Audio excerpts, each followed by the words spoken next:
Wujud. Assalamualaikum warahmatullahi wabarakatuh.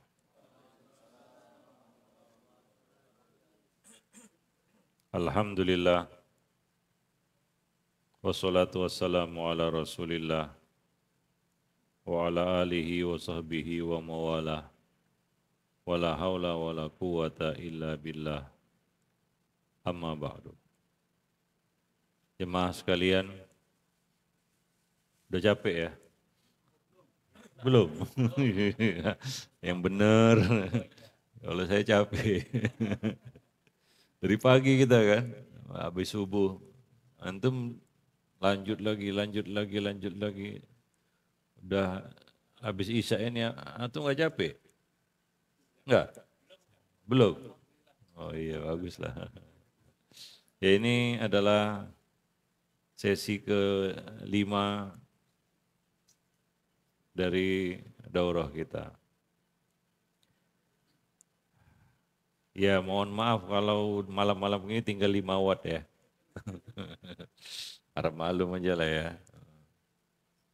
Ya nggak seseger pagi-pagi kan gitu ya. Ya memang bagusnya Ba'da Isya ini tidur kan gitu ya. Ini pancing-pancing tidur tambah ngantuk antum. Iya. Ya kan?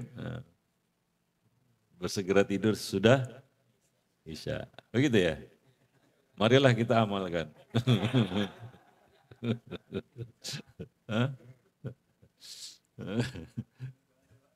Ya udah. Nah, kita isilah ya kajian kita di sesi terakhir hari ini ya. Walaupun besok kita ketemu lagi. Tadi saya sudah kasih PR antum. Udah ketemu? Itu aja dulu. Hah? Bukan. Nah, itu saya suruh antum mengeringkas, merangkum, menyimpulkan ya. Hah? Oh besok? Oh besok pinter itu ya. Antum pinter kali mendelay permainan antum. Awas ya kalau besok antum. Kalau ngasal jawabannya awas itu, saya setrap. Belum sempat musyawarah ya. Oh iya betul ya. Tadi antum ini ya. Tadi antum ada kegiatan banyak ya. Ini TV-nya mana nih TV-nya? Mau diambil lagi? Oh, ya udahlah. Saya pun mau pakai TV. Enggak. Enggak usah pakai TV ya. Pak dokter masih ada? Udah pulang? Nah, gimana? Antum tanya tadi sama dia? Hah? Enggak. Hah? Apa? Tanya apa? Siapa yang nanya? Jawab, apa jawabannya?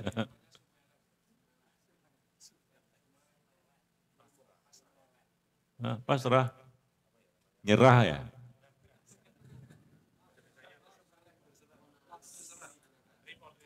Hah? Nerimo? Nyerah ya kan? Nerimo kan nyerah itu. Beda. Ya, apa? Los kan nyerah. Kalah, nyerah kalah. Iya nyerah kalah itu. Main catur kalau nyerah kalah namanya. Hah? Onaah. Syukurlah berarti. Gitu. Ya udahlah, malam ini kita bahaslah kunci sehat ya. Ya kan? Nah, supaya enggak begitu berat materinya. Iya kan? Nah, kalau berat-berat nanti nggak bisa mikir lagi kayaknya. Iya, udah susah mikir antum malam-malam gini. Udah berat kali ya. Jadi tadi nggak nanya antum. Yang nanya cuma satu orang. Harusnya antum semua nanya gitu. Biar jawabannya pun sebanyak yang nanya. Apa kunci sehat coba?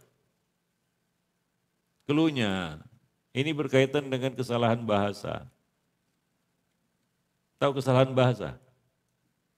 ya, berpangkal dari kesalahan bahasa. Ini ilmu ini, sayangnya nggak ada dokter. Harusnya dokter diundang. Dok, mau tahu kunci sehat, datang nanti malam. Ini kuliah 5 SKS ini. Apa kunci sehat coba? Ini, nah, dikasih ini kalau bisa jawab. Semuanya, nanti bisa jual buku itu. Apa kunci sehat? Jangan banyak 1, 2, 3, 1 aja.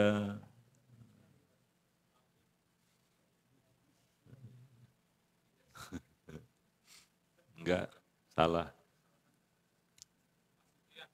Hah? Apa itu?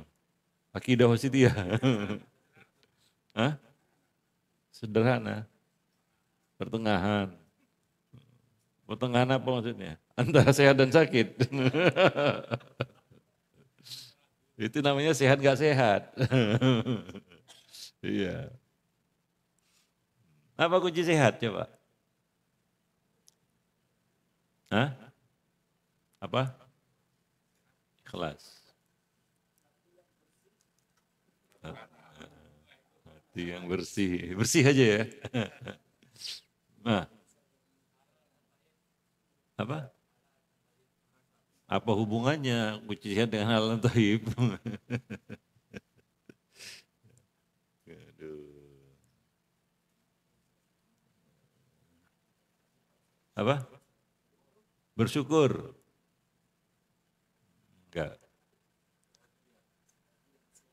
Bahagia. Enggak juga. Sehat itu, ini titik nol kesehatan. Sehat itu harus berangkat dari sini. Dan tapi ada kaitannya dengan kesalahan bahasa sebenarnya. Ada kaitan, sangat berkaitan erat dengan kesalahan bahasa. Dan habit yang buruk, mindset yang keliru. Antum tim peduli muslim tadi udah bicara kesehatan panjang lebar, masa nggak tahu? Aduh parah. PPD itu apa? Nah, sering nolong-nolong lagi.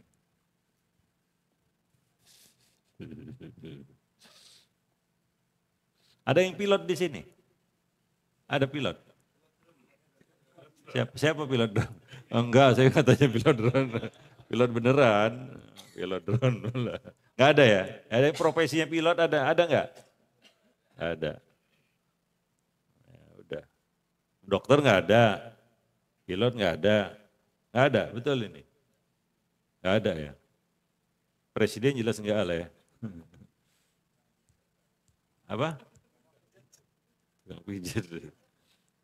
Ini kopi saya ya? Panas, bukan pahit, panas. Ya, jadi masih panas, masih panas. Apa kunci sehat? Apa? Sakit. Kunci sehat sakit. Oh gitu. Dari mana itu? Apa? Memaafkan. Antum jangan ngelantur ke sana kemari. Ini kaitannya dengan kesehatan. Antum ngerti sehat nggak? Sehat jasmani ini bukan apa.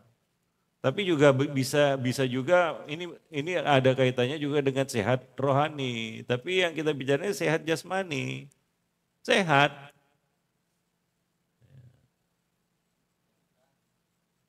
Seimbang. Apanya seimbang? Pemasukan dan pengeluaran. Apa? Bugar. Apa ilmiahnya coba? Saya mau tanya dulu. Bugar. Terus?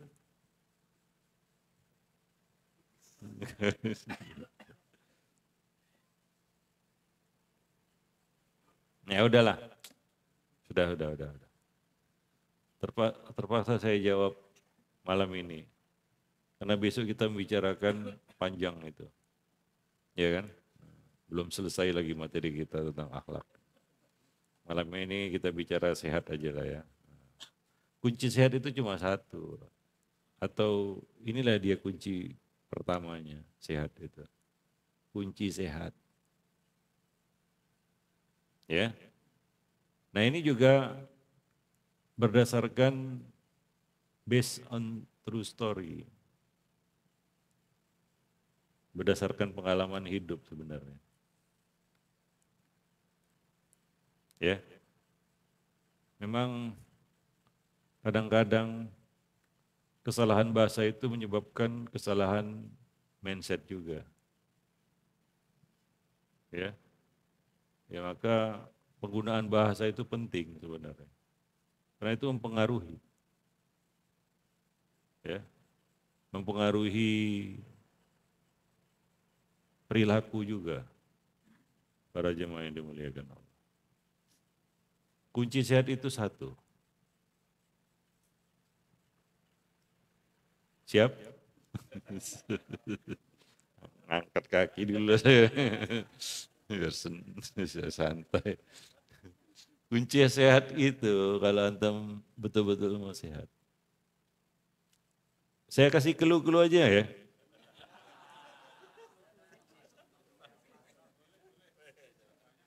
Hah? Banyak clue-nya. Tapi dengan clue ini saya nggak mau jawab lagi. Antum yang jawab. Sepakat? Tidak. Gimana? Lama tuh. Maunya tuh the point aja tuh. Gak sabaran antum. Ilmu itu harus diraih dengan kesabaran, sabar. Ya itulah dia. Ya sabar itu terutama ada dua itu, sabar sama guru sama sabar sama tabib, iya kan? Nah, jadi kalau antum di lego-lego kan itu, nah itu harus sabar antum. Betul nggak? Nah, sepakat. Saya giring-giring aja kepada jawabannya. Supaya antum cerdas sedikit gitu.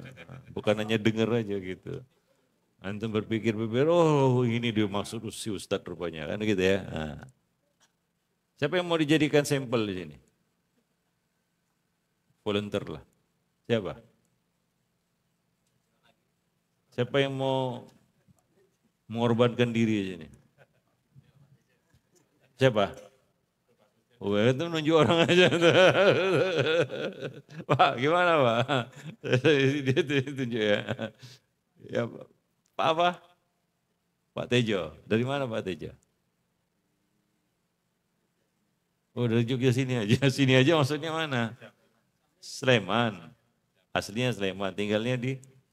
Oh, Jamil. Jamilnya di mana? Utara Masjid. Rumah saya itu. Enggak ya? Sehat Pak?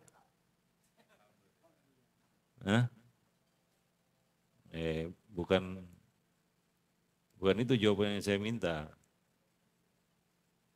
Saya tanya sehat atau tidak? Nah gitulah jawabannya. Sehat atau tidak? Sekali lagi ya. Sehat atau tidak? Kayaknya mulai ragu ini. Ragu ini.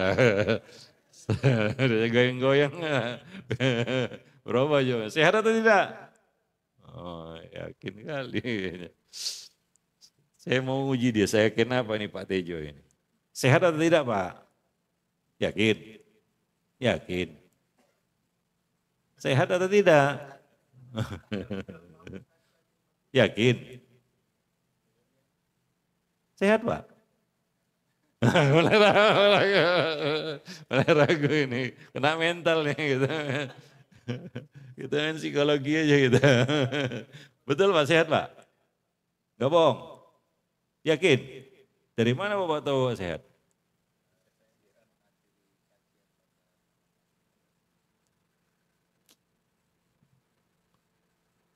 Dari mana Bapak tahu Bapak sehat? Itu pertanyaan saya. Pasti.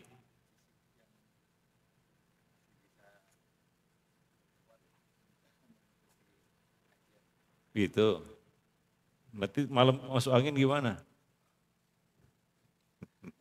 Yakin sehat? Dari mana tahu sehat?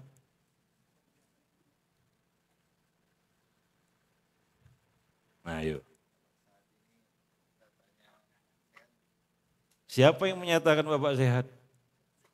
Nah, yuk, rasa. Apa? Angel. Ini kan kita jadikan volunteer aja kan itu ya, contoh aja Bang. Jangan takut Pak, saya cuma apa aja acting aja. Sekarang, tadi bilang Bapak sehat. Saya tanya, yakin nggak? Yakin. Dari mana keyakinan itu? Merasakan, rasa-rasa aja gitu. Ah yang bener ah. Bapak dukun apa? Perasaan-perasaan aja gitu ya. Mana bisa? Dari mana Bapak meyakini Bapak sehat? Ayo. Sudah selesai. Selesai sandiwaranya. Udah. Kunci sehat apa Pak?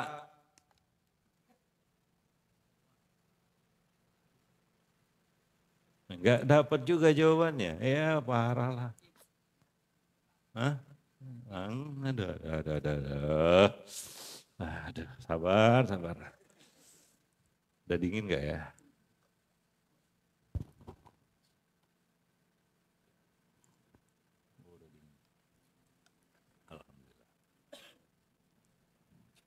Nggak ngerti Pak? Nggak ngerti? Dari pembicaraan kita tadi, Bapak nggak ngerti? Nggak.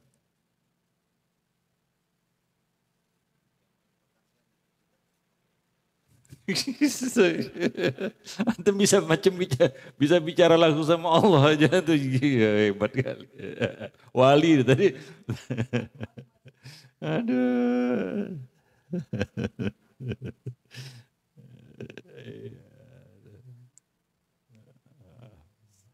Komandan. Makan. Yang penasaran dari kemarin kunci sehat siapa? Ah ya. Udah pakai sorban ini. Tapi sing, tapi bukan Walid ya. Ya, persiapan pusing. Oh, biar gak apa ya. Ya udahlah.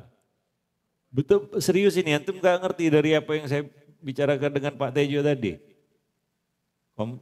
Conversation tadi, pembicaraan tadi, dialog tadi. Hah?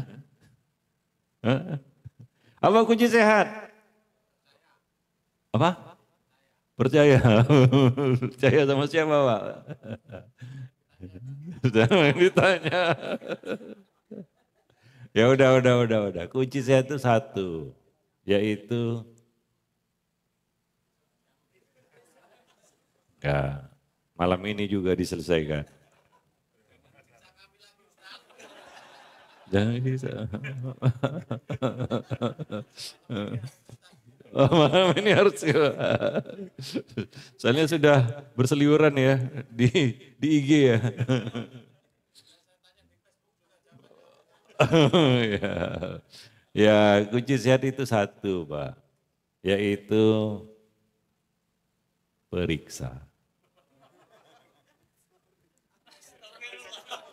Ya, kok astagfirullah. Iya, kalau antum mau sehat rajin periksa.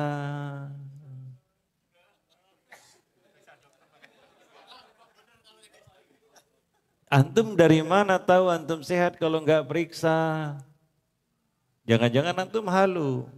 Ayo kita periksa sama-sama setelah kajian ini. Kalau nggak ketahuan sakit antum semua. Maka kunci sehat itu ya rajin periksa. Oh, makanya saya tanya tadi ada nggak pilot di sini? Kalau antum dengan isyarat saya, pilot itu dituntut sehat. Mau nggak mau karena dia bawa pesawat, bukan bawa beca. Bawa pesawat itu di mana? Di atas sana, Pak. Jadi dia dituntut sehat. Paham?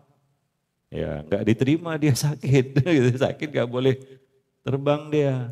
Makanya dia harus ada surat sehat. Gimana itu? Dia harus melakukan general check up 3 bulan sekali. Kalau pilot pesawat tempur 1 bulan sekali, Pak. Mau terbang nggak terbang, kalau dia masih pilot aktif, dia harus general check up. Nah, maka kunci sehat itu adalah periksa. Kalau enggak antum halu aja nanti sehatnya seperti Bapak ini gitu. Yakin, yakin, yakin. Saya yakin kalau diperiksa, dicek darah semua keluar. Apalagi yang general check up yang komplit. Ketahuan Pak semua Pak. Ketahuan. Nah, ada di sana mindset yang salah. Wah enggak usah cek-cek, nanti ketahuan malah jadi pikiran katanya. Itu kan mau memanipulasi kesehatan namanya. Sakit ya sakit. Betul enggak? Iya. Ngapain dimanipulasi? Antum kan menganut kaidah sedia payung sebelum hujan. Iya. Ini kebetulan mau hujan, ya, antum sedia payung. Itu udah payung itu. Iya kan? Mencegah lebih bagus daripada mengobati. Sepakat enggak? Ya, rajin-rajinlah check up. Rajin-rajin periksa. Oh Ustadz saya nggak sakit, nggak harus sakit kita periksa itu Pak. Nggak harus sakit. Sehat antum periksa, hasilnya sehat ya alhamdulillah. Kalau ternyata sakit, antum bisa mengantisipasinya. Ini ilmu ini, dokter aja oh katanya gitu. Oh nggak kepikir kami ya katanya, oh, iya. Betul tuh Ustaz katanya, iya betul itu dia. Masalahnya, nah ini dia. Ini berkaitan dengan kesalahan bahasa. Enggak antum? Dengan kesalahan bahasa yang saya maksud. Apa coba? Enggak tahu. Apa? Ini berkaitan dengan kesalahan bahasa. Bahasa Indonesia, bukan bahasa Arab. Kesalahan bahasa. Apa? Hah? Hah? Hah? Yang menyebabkan kesalahan kebiasaan mindset. Dari kesalahan bahasa itu. Siapa yang tahu? Kesalahan bahasa apa? Hah? Rumah sakit. Nah, rumah sakit, namanya rumah sakit. Akhirnya gimana? Ya sudah dibawa ambulan baru ke rumah sakit. Namanya rumah sakit. Udah sakit, baru ke rumah sakit. Kenapa? Namanya rumah sakit. Sudah parah Pak, dia ke rumah sakit pun naik ambulan gitu. Baru dia ke rumah sakit. Memangnya dokter membuat keajaiban? Dokter bukan membuat keajaiban. Kalau antum datang ke rumah sakit sudah parah, apa kata dokter? Pak, selama ini kemana aja? Kalau bunyi dokter itu, udahlah. Bapak ini kasih makan yang enak-enak aja. Bapak ini didoa ya, itu udah ngerti lah itu ya. Ngerti lah itu maksud dokter itu. Tahu maksudnya apa? Iya, itu dia. Kenapa? Udah parah baru ke rumah sakit. Kenapa? Ini tempatnya namanya rumah sakit. Kalau nggak sakit nggak ke rumah sakit dia. Makanya kita ganti yuk urus istilahnya. Jangan rumah sakit lagi di luar sana bukan rumah sakit namanya. Apa? Hospital. Mustasfa. Iya kan? Bukan rumah sakit. Nah, di sini rumah sakit, Pak. Jadi yang sakit-sakit aja lah ke sana itu. Padahal kita itu ke rumah yang disebut namanya rumah sakit itu harusnya waktu sehat. Kalau bisa jangan sakit ke sana, Pak. Betul nggak? Iya. Periksalah. Penyakit itu kalau kita bisa diagnosa dari awal, dokter pun nggak susah, antum pun nggak susah. Serius. Betul nggak? Iya. Tapi kalau segala sesuatunya sudah telat, antum datang penyakit udah stadium 5. Gitu. Stadiumnya udah 5 lagi. Ya dokter bisa apa? Kasih makan yang enak-enak. Iya. Obat pun sudah sekresek kan gitu ya. Ya udahlah. Masa lama lah gitu ya. Raja yang dimuliakan Allah. Nah inilah kesalahan mindset orang Indonesia. Ya, kebanyakan dari kita apa? Baru ke rumah sakit kalau sudah, ya kalau sudah apa? Kalau sudah tumbang, nggak berdaya lagi apa-apa lagi ya udahlah bawalah. Harusnya nggak kayak gitulah, ya kan? Nah demikian para jemaah yang dimuliakan Allah. Terutama, ya ini sebenarnya udah dikampanyekan di beberapa rumah sakit di Jakarta, nggak tahu ya kalau di Jogja ya. Para wanita, usia 40 tahun ke atas, itu sangat besar berpotensi kena yang namanya kanker. Baik itu kanker serviks maupun kanker payudara atau yang lainnya. Ya, nah, itu kaum wanita. Ada kista, ada benjolan dan lain-lain sebagainya. Maka amannya sebelum usia itu ya sudah rajin periksa. Kalau itu terdeteksi dari awal, itu bisa didiagnosa ini cairan kah, kalau dia tumor ganas kah, jinak kah, ya.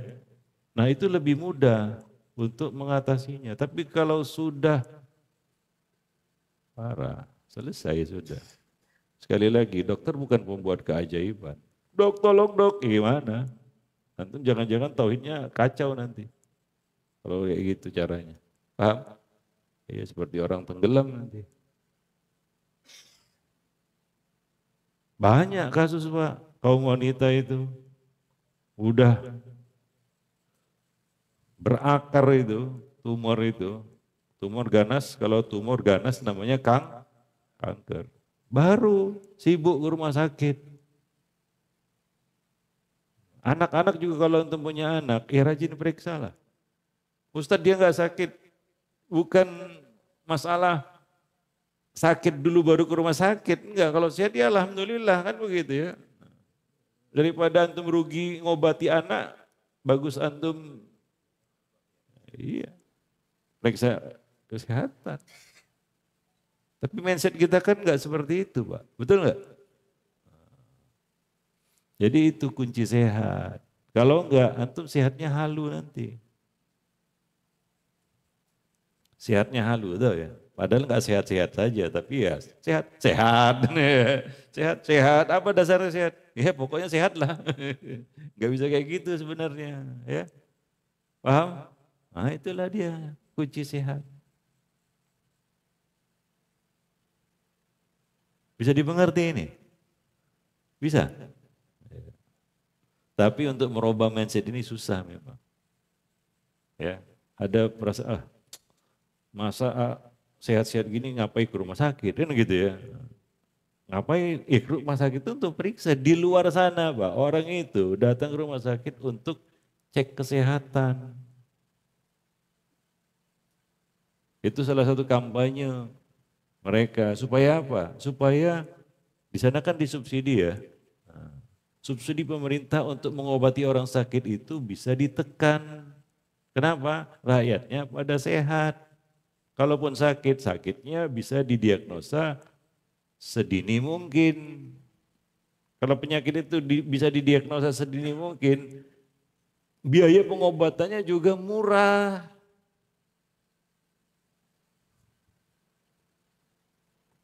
Betul nggak? Kenapa susah kali jawab seperti ini?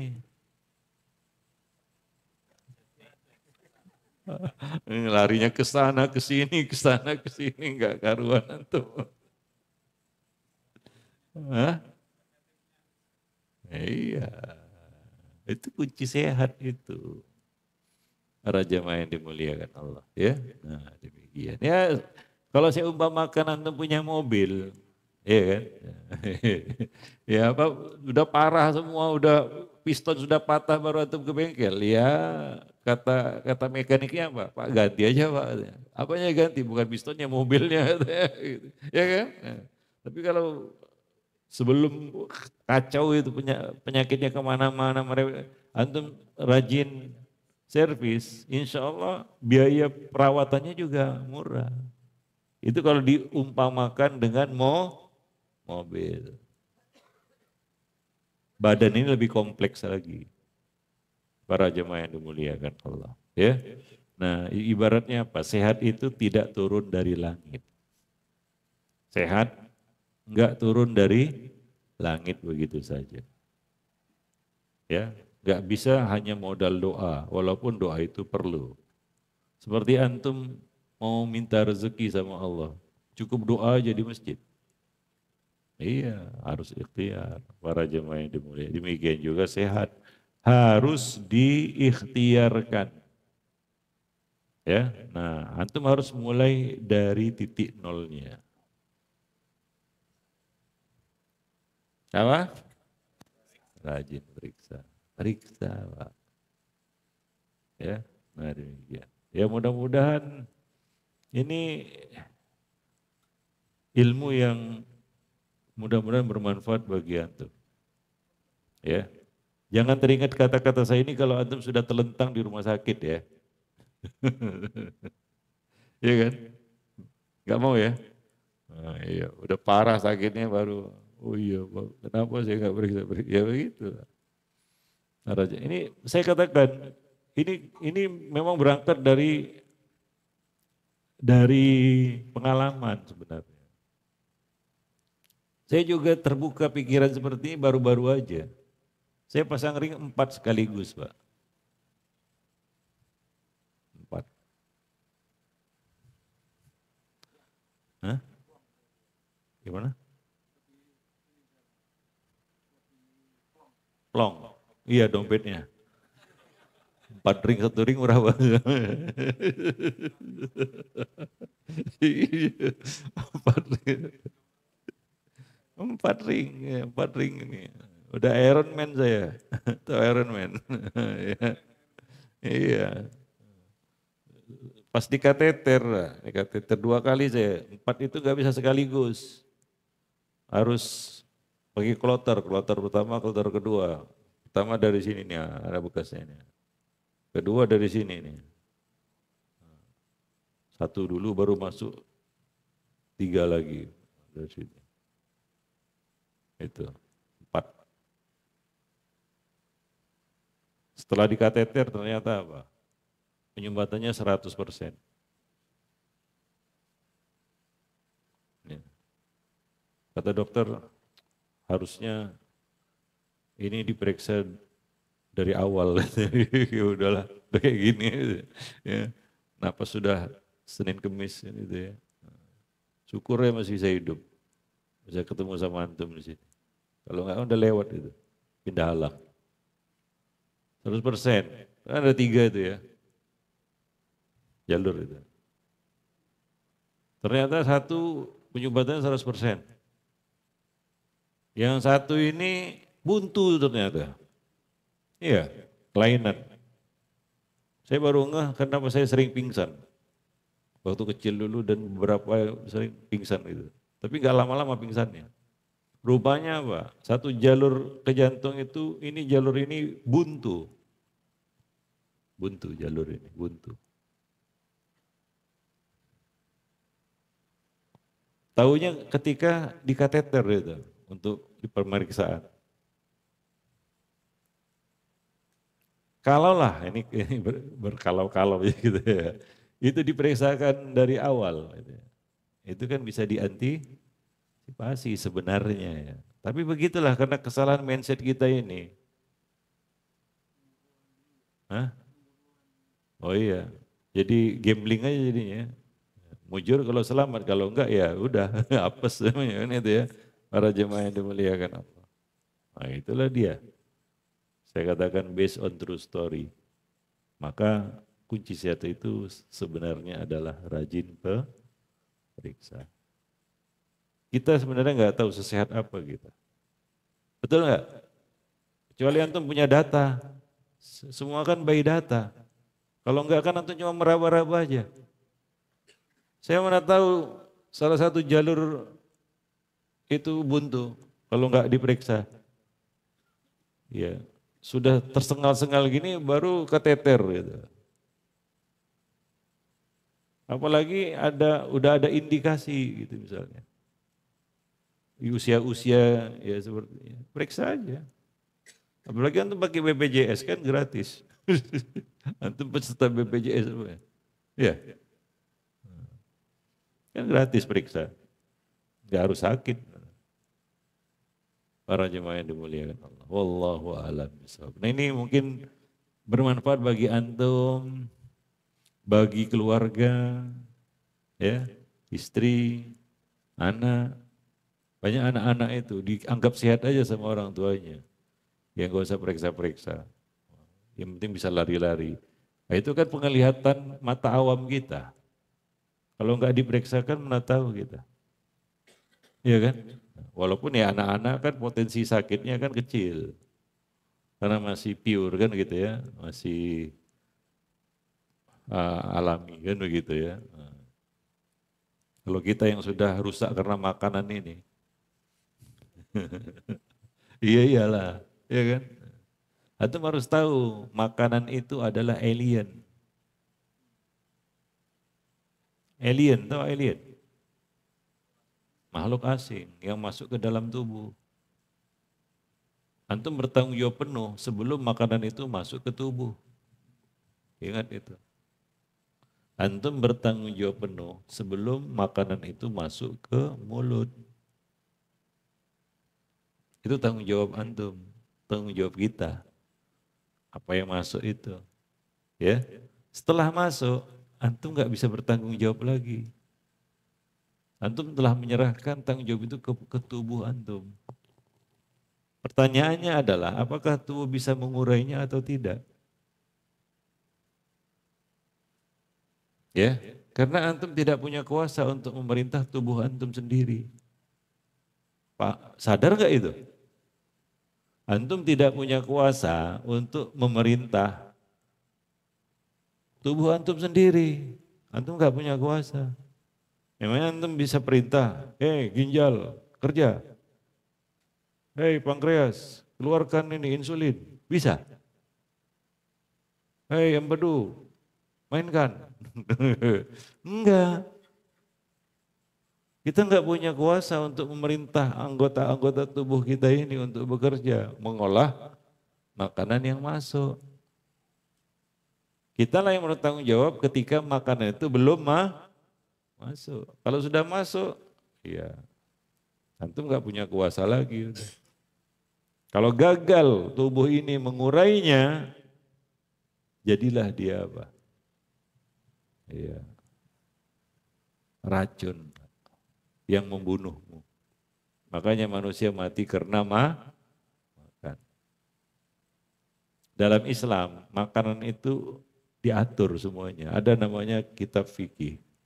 Bab fikih, adalah kitabul fiqh. Ada bab, ada kitab dalam bab fikih itu namanya kitabul at'imah. Apa artinya? Kitab makanan-makanan. Ngatur semua yang berkaitan dengan makan. Cara makan, apa yang dimakan, sudah makan, cara mengolah makanan, semua diatur. Ya, nah, demikian. Artinya jelimet memang, detil. Untuk urusan makan itu detil aturannya. Bukan sembarangan. Kenapa? Karena kita bertanggung jawab penuh ketika makanan itu belum masuk ke tubuh. Kalau dia udah masuk, ma'assalamah istilahnya. Resiko tanggung sendiri. Para jemaah yang dimuliakan Allah. Wallahu a'lam bishawab. Ya maka rajin-rajinlah periksa untuk memastikan sesehat apa kita. Ya. Wallahu a'lam bishawab. Bisa dimengerti jawabannya? Ya Pak ya, sudah ya? Paham ya Pak ya? Betul nggak ini?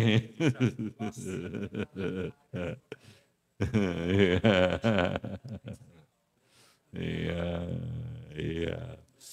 Ini memang kesalahan bahasa yang menyebabkan kesalahan mindset. Di luar sana orang itu datang ke rumah sakit bukan udah sakit, udah dipapah-papah, dibopong-bopong, dibawa ambulan, enggak. Punya kesadaran seperti itu. Tapi maklumlah saya, kita di sini kan lihat rumah sakit takut ya. Takut apa? Ya, takut bayar ya. Takut inilah ya biaya ya gitu ya. Padahal kalau masuk ke rumah sakit sudah betul-betul sakit, biayanya tambah mahal. Ditambah lagi risikonya tambah besar. Ya, antara hidup dan mati. Iya, antara hidup dan mati. Risikonya pindah alam. Ya. Demikian. Wallahu a'lam bishawab. Baik. Ya, itulah dia ya. Mudah-mudahan antum sudah enggak penasaran lagi. Ya selanjutnya, ya misalnya makanan yang bergizi, olahraga yang teratur, itu setelah itu Pak. Itu langkah sudah itu. Baru antum tahu apa seharusnya antum lakukan. Iya kan? Nah, olahraganya bagaimana, kan begitu ya. Makannya harus bagaimana, kan begitu. Nah, terus apa yang harus antum lakukan, treatment apa yang harus antum jalani, ya. Nah itu setelah itu. Ini titik nolnya. Wallahu a'lam bishawab. Tapi merubah mindset ini susah memang. Ya, susah. Kebanyakan orang itu apa katanya? Gak usah periksa-periksa. Saya sering dengar itu. Nanti kalau ketahuan malah stres. Antum lebih stres kalau antum sakit. Ternyata parah. Itu stres sakitnya, stres bayarnya, semuanya antum stres nanti. Ya. Iya kalau saya gini, saya sering juga bicara tentang kesehatan. Bicara tentang kesehatan. Saya ada nulis buku, judulnya, antum pernah dengar mungkin. Ayat-ayat Allah pada tubuh manusia. Ada yang punya? Punya ya? Baca. Gimana? Komentarnya. Ya itu saya senang nulis buku itu. Saya banyak dapat manfaat juga dari buku itu. Ayat-ayat Allah pada tubuh manusia. Itu menyoroti tubuh kita. Bagaimana Allah menciptakannya, ya. Nah, bagaimana tubuh ini bekerja, kan begitu ya. Nah, luar biasa itu, ya. Ternyata enggak sesederhana yang kita bayangkan sebenarnya. Itu tubuh manusia. Kita bicara kesehatan. Ada yang nyelutuk gini, Ustadz, kita bicara sehat ini supaya sehat. Sebenarnya kita takut mati. Wah, terkejut saya. Antum punya pemikiran seperti itu, dia bilang gitu ya. Bingung juga dia. Ya saya bilang iya. Kalau betul-betul mati, kalau setengah mati gimana? Hidup enggak, mati enggak. Ya kan? Setengah mati namanya kan itu ya. Iya kalau sabar yang ngurus, kalau enggak, ya kita bukan Nabi Ayub. Nabi Ayub kan sakit, diuji sakit ya. Semuanya lari kan gitu ya. Sampai istrinya juga terakhir pergi gitu. Itu cobaan yang luar biasa itu. Sakit gak ada yang ngurus Pak. Kalau antum sakit banyak yang ngurus, antum terhibur kan gitu ya. Nah, tapi kalau sakit ditinggal orang, ah, iya. Makanya saya bilang, iya kalau antum sabar gitu, sakit antum sabar. Ya, sakit langsung mati. Ya kalau enggak mati-mati gimana? Ya kalau sabar, kalau enggak belok juga itu hati. Ya kan? Para jemaah yang dimuliakan Allah.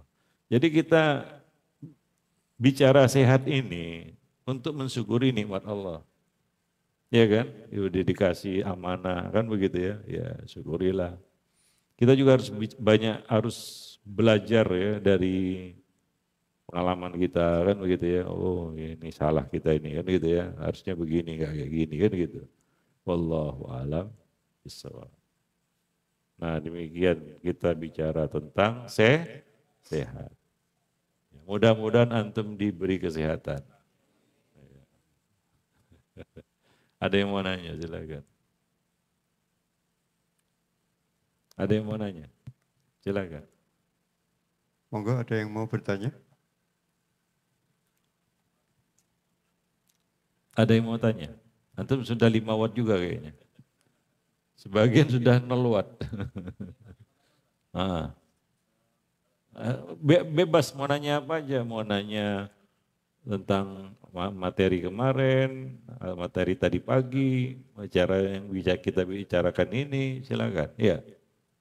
Ah. Iya. Nah, terus?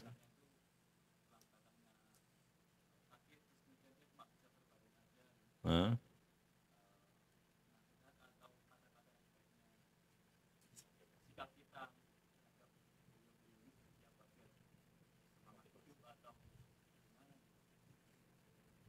Iya, disuruh sabar lah. Iya, disuruh sabar. Orang sakit itu dapat pahala, syaratnya apa? Sabar. Ya, cegah dia untuk tidak mengeluh. Kadang-kadang orang sakit itu kan mau mengeluh ya, nah, tahan itu. Supaya dia tidak kehilangan pahalanya. Ya, pahala dari sakit. Karena orang sakit itu berguguran dosanya kan begitu ya, dapat pahala. Kalau kalau nggak sabar dia dapat zong, nggak dapat apa-apa. Ya maka sabar-sabarilah dia. Ya, nah, jangan apa namanya? Jangan menyalahkan takdir. Ya. Jangan mengkambing hitamkan siapapun.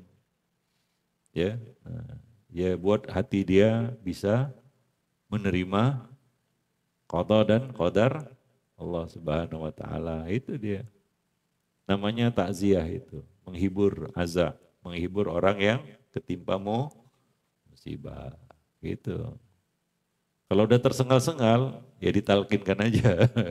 Kalau sudah napas sampai ke kerongkongan kan begitu ya, talkinkanlah. Ucap Pak, ucap la ilaha illallah itu ya. Nah, tapi kalau masih setengah mati, suruh sabar lah. Mudah-mudahan dikasih kesembuhan kan gitu ya, dihibur dia. Itu aja.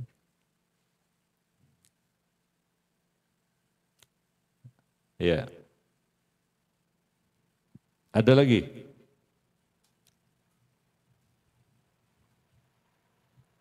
Ada yang mau nanya? Wah, iya. Iya. Iya.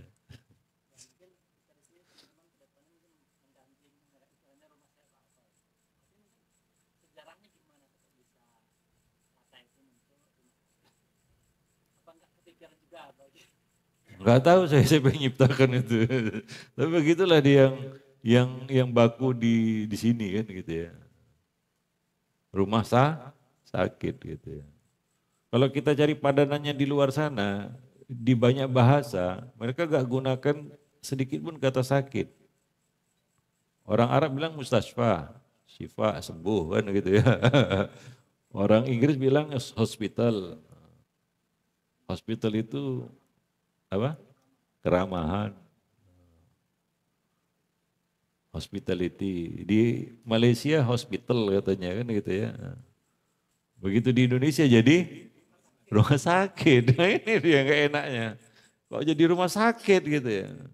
Ya sebenarnya kita nggak mempermasalahkan, tapi dari kekeliruan bahasa itu, ya membuat mindsetnya jadi kacau di sini. Ya, wallahu a'lam bishawab. Tapi antum tanya sejarahnya gimana, saya nggak tahu. Ya. Karena bahasa itu kesepakatan umum. Sejak kapan mereka sepakat, nggak ada catatan sejarahnya, ya kan? Ya, ya gini, kalau kita penggunaan kata rumah lah, restoran di luar sana, di sini jadi apa? Rumah makan, kan begitu ya? Karena mau makan. Nah, itu makanya saya juga heran itu, saya berpikir panjang. Kenapa kalau taruhlah ke situ mau berobat, harusnya kan rumah berobat, ya kan? Nah masih masuk akal lah kan begitu ya. Nah, ini jadi rumah sakit gitu ya. Kalau nggak sakit nggak ke situ jadinya. Itu wallahu a'lam bishawab. Ya. Nah. Ada lagi yang mau nanya? Silakan. Ya. Iya, bagus. Iya, sama. Tadi yang saya singgung juga. Ini baik ini kita bicara yang kita bicarakan kesehatan jasmani maupun kesehatan rohani. Bagus antum pertanyaannya ini. Kasih buku lah satu. Karena pertanyaannya bermutu. Ya. Saya hampir lupa jadinya tadi, ya. Tapi saya antum ingatkan. Ini berlaku untuk kesehatan jasmani maupun rohani. Kunci kesehatan rohani itu juga sama, periksa. Jangan nunggu antum sakit jiwa baru sakit hatinya baru antum sibuk untuk mengobatinya. Telat, terlambat. Ya. Jadi rajin periksakan. Misalnya hati, banyak penyakit hati kan? Maka antum harus rajin periksakan itu. Tahu cara meriksakannya kemana? Hah? Bagaimana cara mendiagnosa penyakit hati?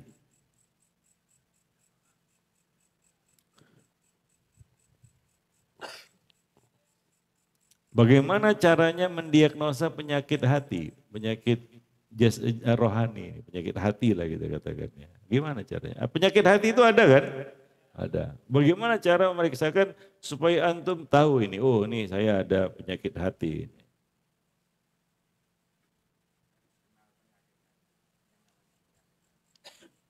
Iya, caranya memeriksakannya gimana? Iya, ceknya gimana? Apa? Oh gitu.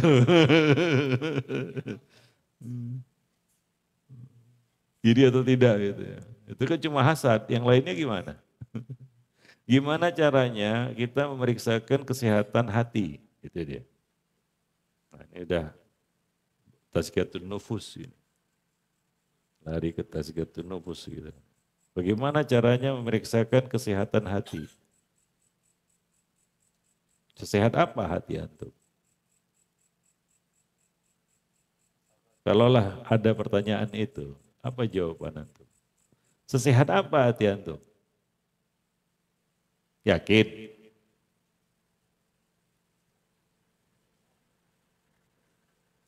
Kalau ada pertanyaan seperti itu, apa antum jawab? Gimana antum cara memastikan situ?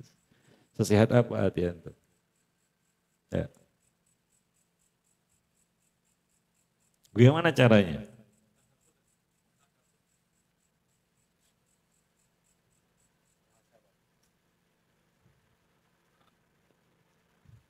Antum antum belum paham.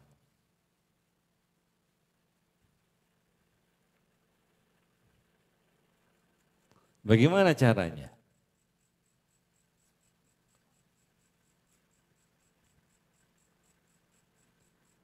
Ayo.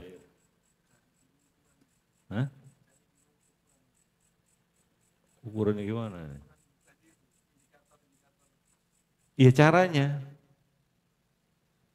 Ada dalam Quran ini.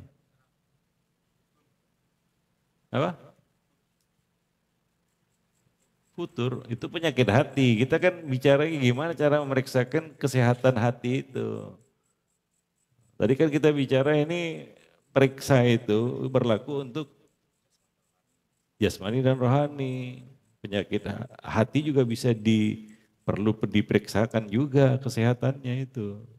Jangan-jangan sakit. Iya kan? Ya jangan-jangan sakit. Gak ada Pak jurusan itu.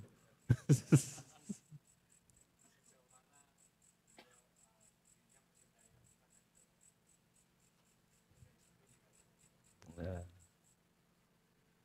bingung antum nanti itu. Antum bisa kegeeran nanti.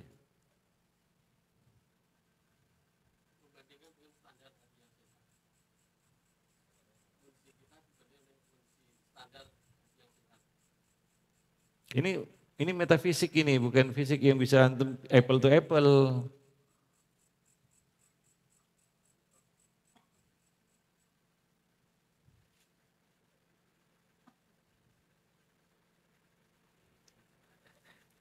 Ayo, saya ragu, antum ini sakit hati semua ini. Sakit hati, artinya bermasalah, bermasalah nggak? Yakin sehat hatinya?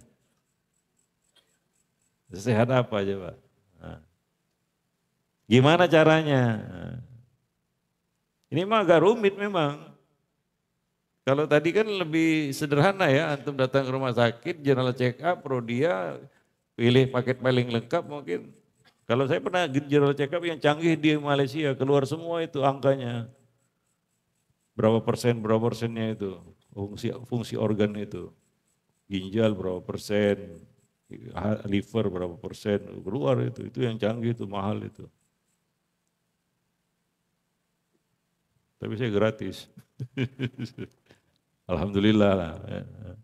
Iya, kalau di sini kan mungkin ya prodia paling lengkap 2,5 juta atau berapa itu ya. 3 jutaan ya. Nggak tahu saya di sini.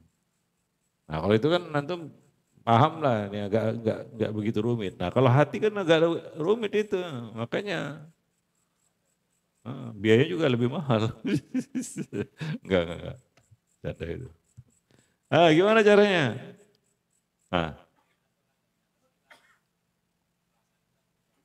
Oh gitu.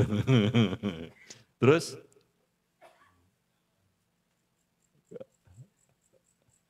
Enggak juga. Ayo. Ada hadisnya ini. Hadisnya sangat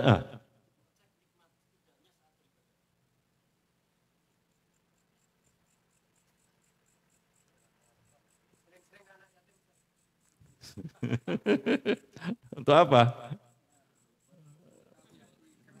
Mau melamar ibunya? Parah. Mau melamar ibunya? Aduh.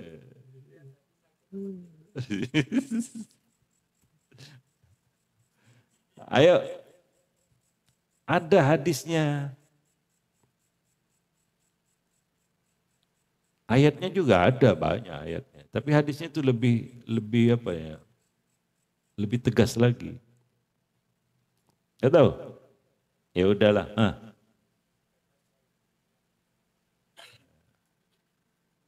Ya udah, saya bacakanlah hadisnya. Ad-din nasihat. Cara memeriksakan hati yang paling sederhana, simpel, akurat itu adalah coba bagaimana kondisi hati ketika mendengarkan nasihat.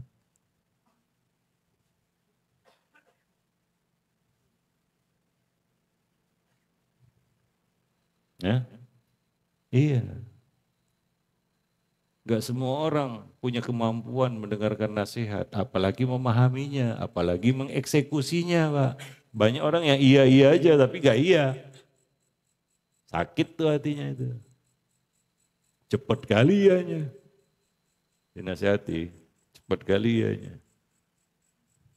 Tapi enggak iya. Iya kan? Nah itu. Jadi kalau antum mau mengecek sesehat apa hati antum, coba lihat kondisinya ketika mendengarkan nasihat. Di mana antum dapat nasihat?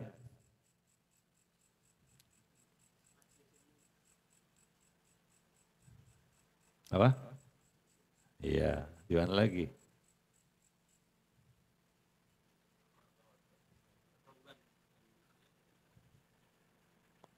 Di mana lagi? Temannya Saleh. Di mana lagi?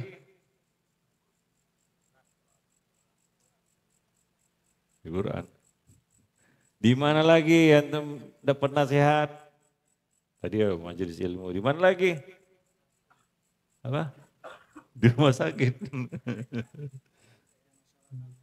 Di mana lagi?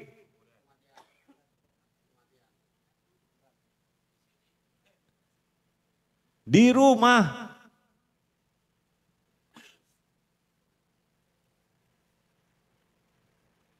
Apa? Di rumah antum. Gak jauh-jauh. Gak kemana-mana. Di rumah. Siapa? Iya.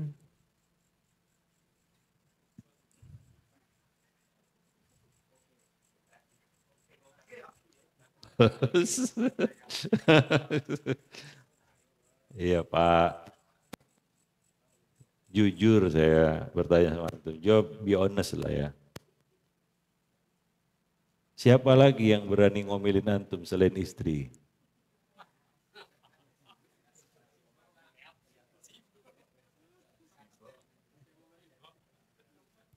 Serius, memangnya Ustadz berani ngomelin antum? Mana berani?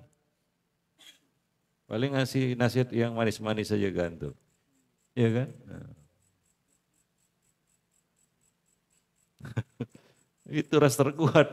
Berani ngomelin antum adalah istri, Pak. Makanya nanti antum pulang daurah ini ya, jumpai istri, minta sama istri itu. Ya, wahai istriku, beri aku nasihat. Nah, tapi jangan under pressure ya. Antum siap-siap untuk mendengarkan omelannya, nasihatnya. Nah itu betul-betul nasihat itu. Itu nasihat yang tulus itu. Itu yang sebenar-benar nasihat itu.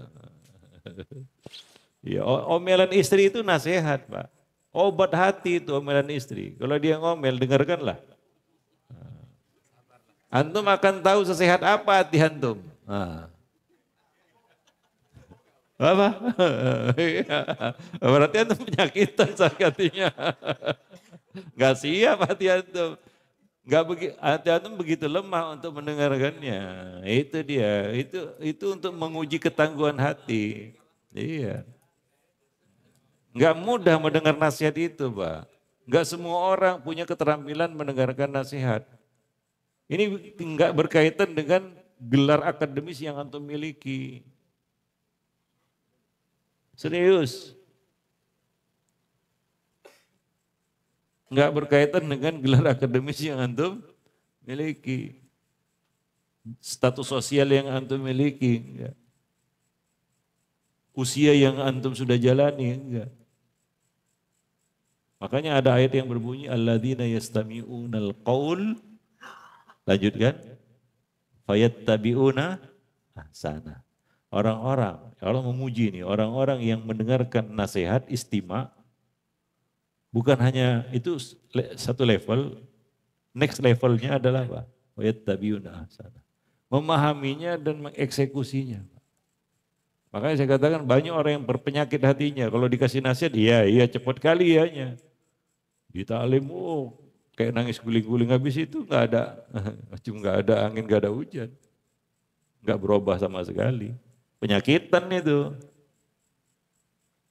Oh kalau di majelis, begitu apa, nggak berubah-ubah, gitu-gitu aja. Sakit itu, tahu sakit? Sakit hatinya, iya. Maka coba Setangguh apa, sesehat apa hati antum. Dengarkan nasihat. Makanya dulu, ini kebiasaan para salaf. Mereka itu suka meminta nasihat. Itu salah satu dakbus salaf, artinya kebiasaan para salaf. Saking apa ya, antusiasnya mereka untuk mendengar nasihat. Banyak riwayat di mana mereka menasihati diri mereka sendiri, bicara sama diri mereka, ya nafsi kan gitu ya. Ada seorang sahabat itu pergi menemui saudaranya perjalanan 1 bulan hanya untuk meminta nasihat. Ya fulan ansih nih. Apa nasihat temannya? Cuma satu kata aja, ittaqillah. Dia kejar saudaranya itu, sahabatnya itu 1 bulan perjalanan hanya untuk minta nasihat, bukan minta utangan.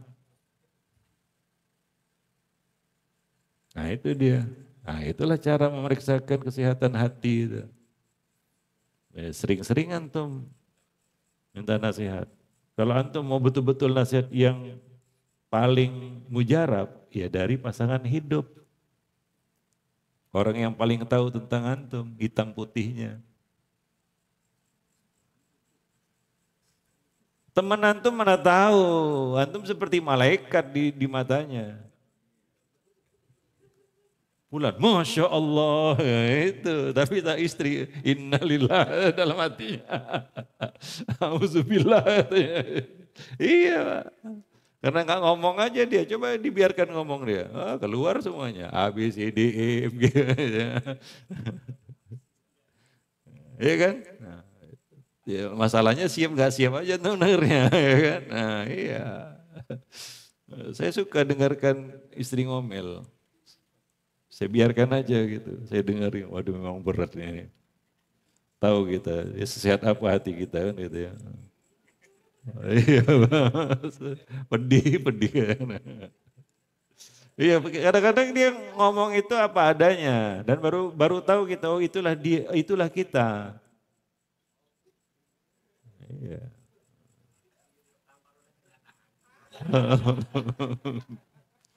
Iya. Iya, kalau Ustadz gak berani ngomelin antum.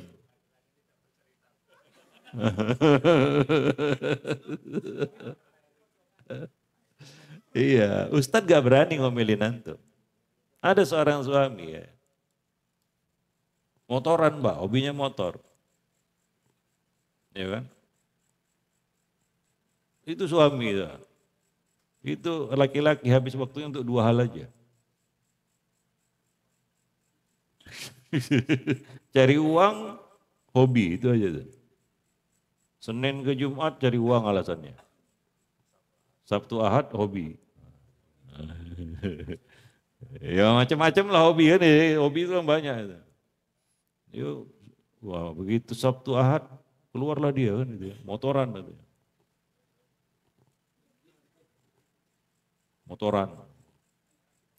Motoran dari Jakarta ke Jogja Pak, 2 harian juga kan gitu ya. Nah, pulanglah, diomelin sama istrinya. Oh tengkar lah. Istrinya ngadu, suaminya juga ngadu. Kalau suaminya ngadu, istri saya itu bawel kali. Itu suaminya ngadu. Istrinya ngadu apa? Wah suami itu payah. Kenapa? Motoran hari-hari gitu ya. 2 harian nggak pulang-pulang.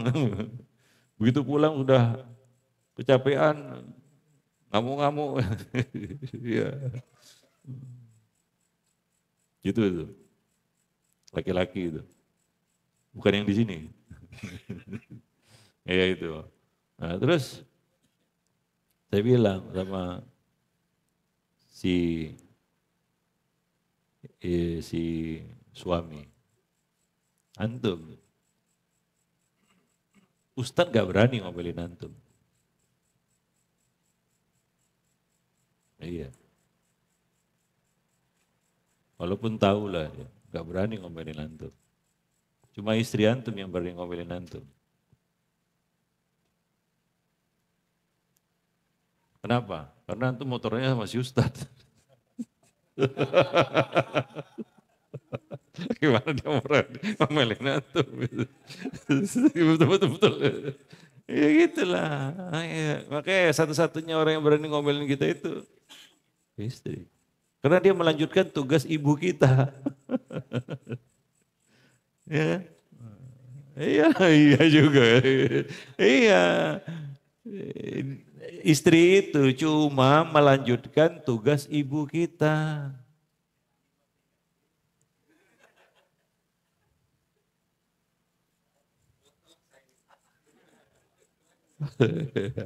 Wallahu alam bisawab. Nah, itulah di acaranya ya. Jadi sering-seringlah dengar nasihat ya. Nah, nasihat yang paling tulus itu ya dari orang yang paling dekat dengan kita. Pasangan hidup kita. Wallahu alam bisawab. Kalau ada para istri di sini hori-hori mereka. Sikat Ustaz. Tambah semangat saya. Lanjut. Iya. Aduh, antum banyak dilaporin sebenarnya. Serius. Kalau saya mau buka-bukaan ya, boleh. Allah saya.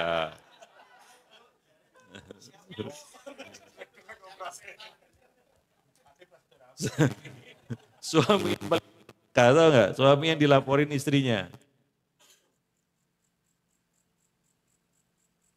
Orang yang paling celaka adalah orang yang dilaporin istrinya. Nah, itu nggak tahu aja, jangan-jangan istri itu udah ngelapor sama orang lain. Nah, coba tanya dulu, pastikan. Saya nulis buku, bukan air Allah, bukan. Judulnya Surat Terbuka untuk suami, untuk istri, tahu nggak? Pernah lihat bukunya? Punya?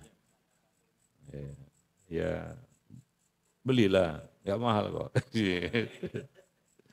Setelah nulis buku itu banyak pasangan-pasangan yang curhat. Yang paling banyak curhat itu adalah para istri. Siapa yang dicurhati? Suami. Ini rasanya saya keep aja nih, saya simpen aja sebenarnya. Banyak Pak para istri, namanya saya tulis. Nama suaminya. Saya tanya, Bu, nama suaminya siapa? Oh, sebulan. Saya cuma minta nama antum aja, ada nggak di daftarnya? Takut antum. Ini serius ini. Banyak itu suami-suami yang dilaporkan istrinya. Mau saya sepil? Ini nggak pandang status ya. Dari yang awam sampai terpelajar. Saya ulangi, dari yang awam sampai terpelajar. Orang-orang yang dilaporin istrinya. Maka jangan sampailah antum termasuk suami yang dilaporkan istri.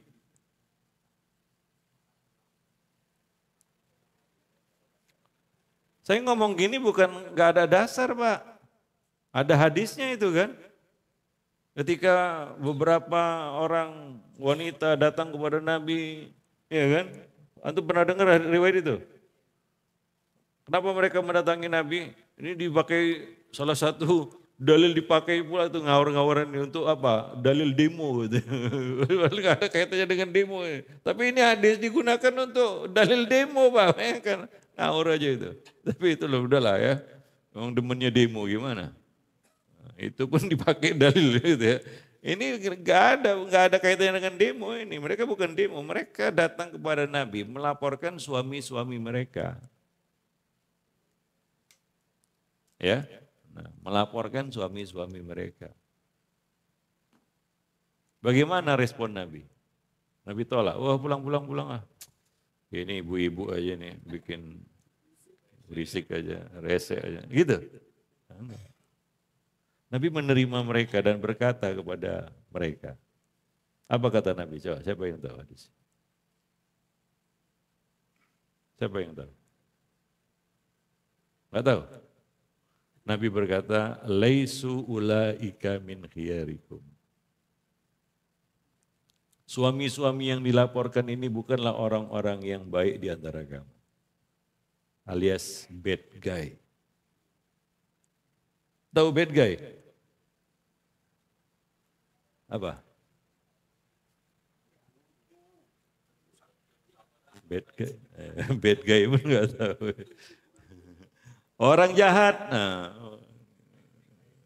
iya. Saya artikan letter luck aja lah. Orang apa? Orang jahat. Laisu ulaika min khiyarikum. Itu. Nah, itulah dia. Hati-hati itu. Jangan sampai antum dilaporin istri. Karena kalau istri sudah sempat ngelapor dia sama orang lain, parah itu. Ya.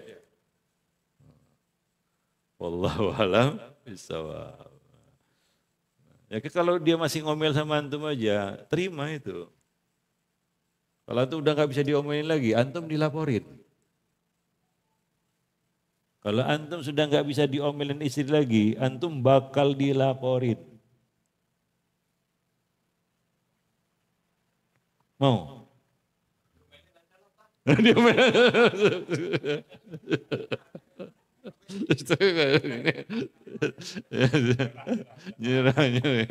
Ya dengarkanlah, kalau diomelin itu dengarkan ya, fastami'u lahu wa ansitu kan gitu ya. Dengarkan dan apa? Wattabi'una ahsana, ikuti yang baik darinya kan begitu ya, eksekusi. Ya, dieksekusi. Itu dipahami kan omelan istri itu. Paling susah Pak memahami omelan istri memang. Kalau enggak betul-betul hati yang terbuka katanya, pikiran yang jernih katanya. Enggak bisa Pak memahami omelan istri itu. Ya kan? Nah, tahulah omelan wanita kan itu ya. Nah, tapi biasanya dia on point aja dia. Karena wanita ini ya begitulah dia Allah ciptakan Pak.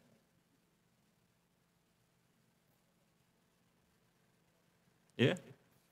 Apa kata Allah tentang wanita coba? Afama yunasya'u fil hilyati wa huwa fil khisami ghairu mubin. Fil khisami ghairu mubin. Mereka memang enggak pintar berargumentasi, lurus saja logikanya itu. Itu wanita itu.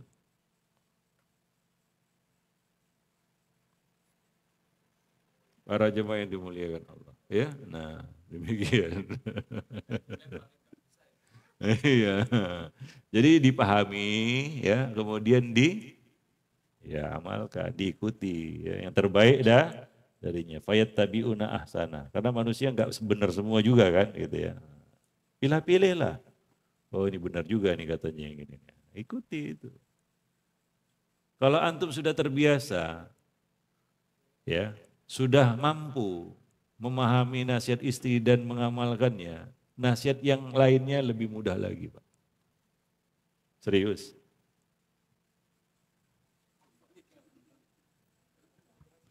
Ke situ larinya. Serius ya.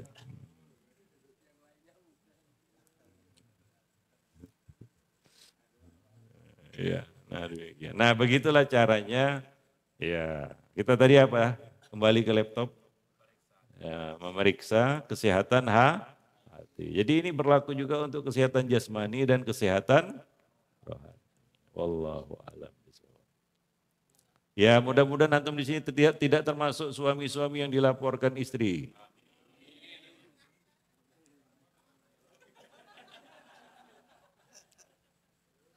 Ya karena istrinya diancam. Tapi ada istri yang diancam tetap ngelapor dia. Saya tahu kenapa. Bunyinya yang terakhir apa? Ustaz, jangan bilang siapa-siapa ya. Di bawah ancaman itu dia. Takut kali dia. Takut kali dia. Jadi under pressure ini. Tertekan dia. Iya banyak Pak. Saya ada banyak di sini ini. Macam-macam kasusnya ini. Oh, ada yang ringan, ada yang berat. WA dari para istri yang mengeluhkan suaminya. Mau saya bacakan? Ketahuan nomornya nanti. Iya 11-12. Iya. Tapi ada yang super parah itu, ada yang sangat parah. Wallahu a'lam bishawab. Saya cuma geleng-geleng aja kadang-kadang. Ya. Ada lagi yang mau bertanya silakan. Makin malam makin panas ya. 21 udah, ya udah nggak apa-apa ya.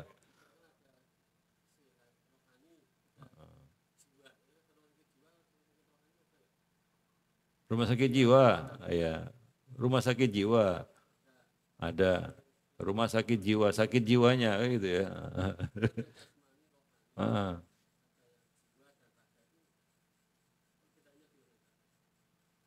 jiwa dan raga. Oh, masuk orang gila tuh maksud. Oh, iya. Iya. Orang gila sakit apa gitu? Gitu. Gimana? Saya nggak paham. Tuh. Rohani itu bahasa aja, sama jadi diterjemahkan sama aja lah. Rohani itu ya jiwa, ruh,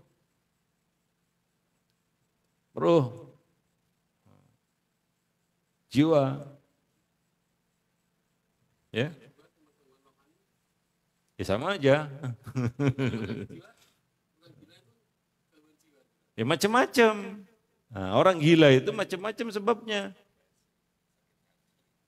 Ada yang karena memang fisik, yaitu kelainan misalnya kebentur apa segala macam-macam.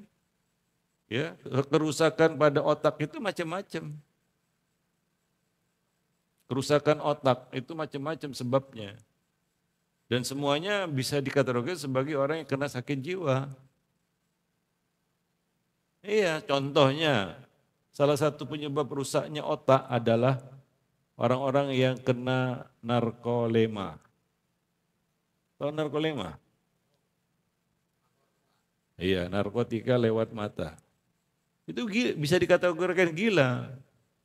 Sakit jiwanya. Iya. Karena dampak kerusakannya terhadap otak itu sama dengan narkotika. Orang kecanduan narkotika udah gila dia.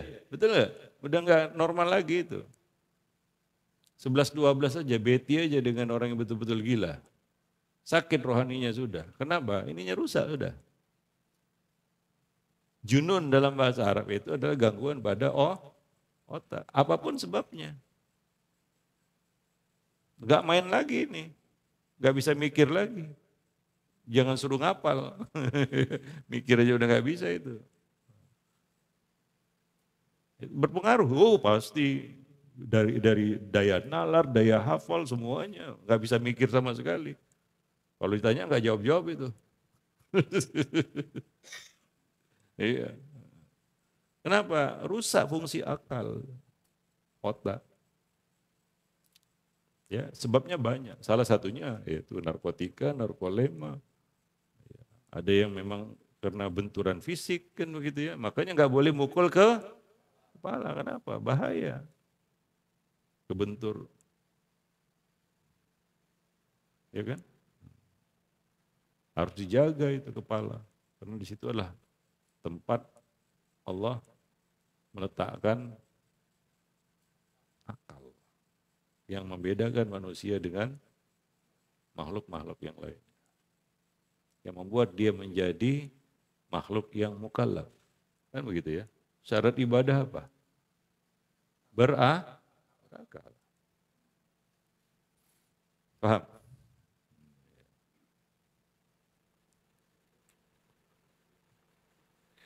Ya ada karena judi gila ada juga.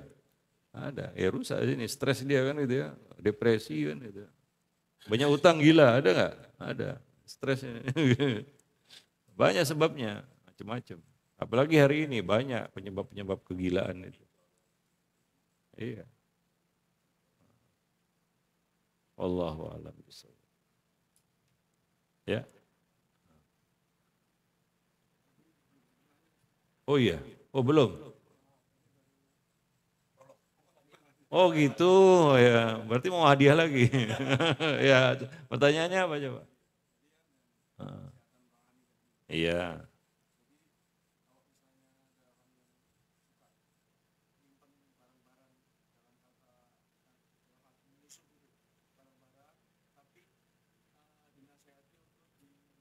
Nyimpen barang-barang apa maksudnya? Enggak, ini maksudnya penyimpan barang, nabung maksudnya Pak? Nimbun apa?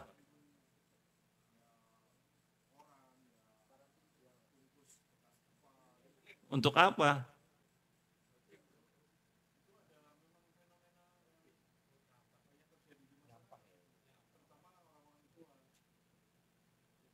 Nah, saya belum paham saya betul-betul, serius saya belum ngerti. Oh,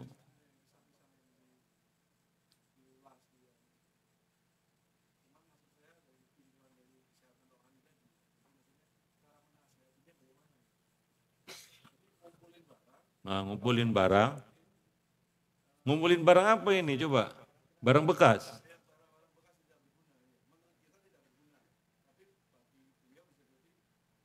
berguna, ya.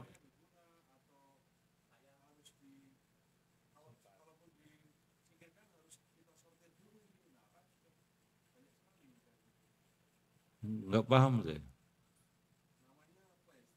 Apa coba?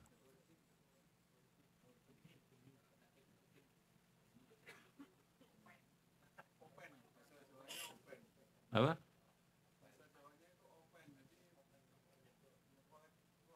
Kolektor.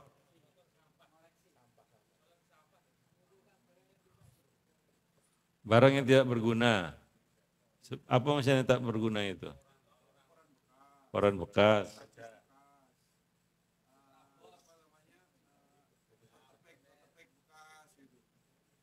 Apa? Ya, mungkin dia berpikir satu saat ada manfaatnya gimana? Ya udahlah.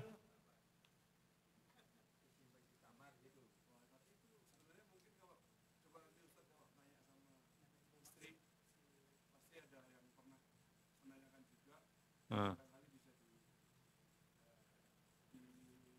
Enggak, saya masih mencoba memahaminya ini. Ngumpulin barang bekas gitu ya. Ah, enggak ada. Hah? Ah, iya. Apa itu?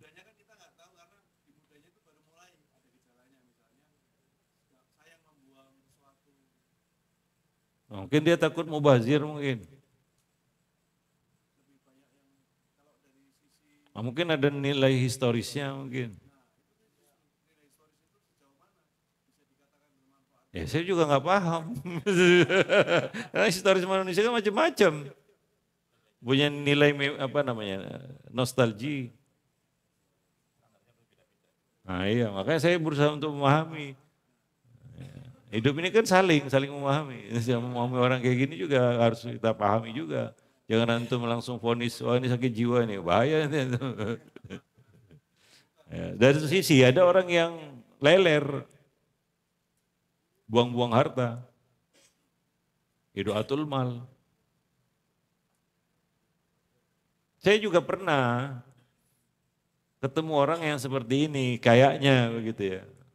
Tapi kadang-kadang ditanya itu dia ada aja alasannya. Contohnya ini, contohnya. Ya kalau kita beli barang kan semua biasanya dibuang. Sepatu, kardusnya dibuang. Oh dia enggak disusun sampai enggak tahu ada labelnya atau enggak. Itu benar. Kalau rokok enggak ngerokok dia. Batu. Ya. Tapi ya kadang-kadang ya kita juga berusaha untuk memahami aja. Ya selama ya enggak aneh-aneh kan gitu ya.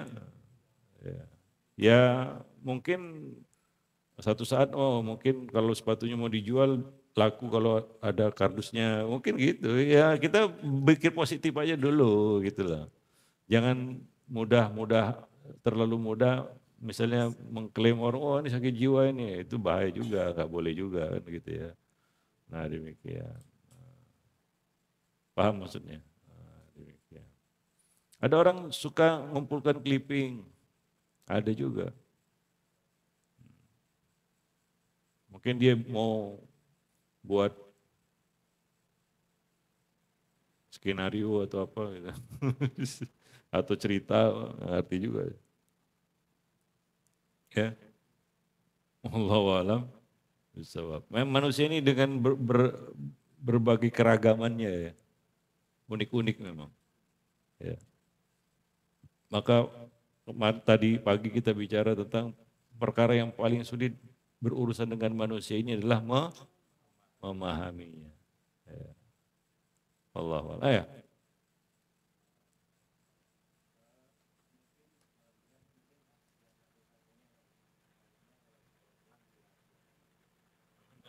Dirahasiakan. Janganlah antum balighu anni walau ayah. Gimana?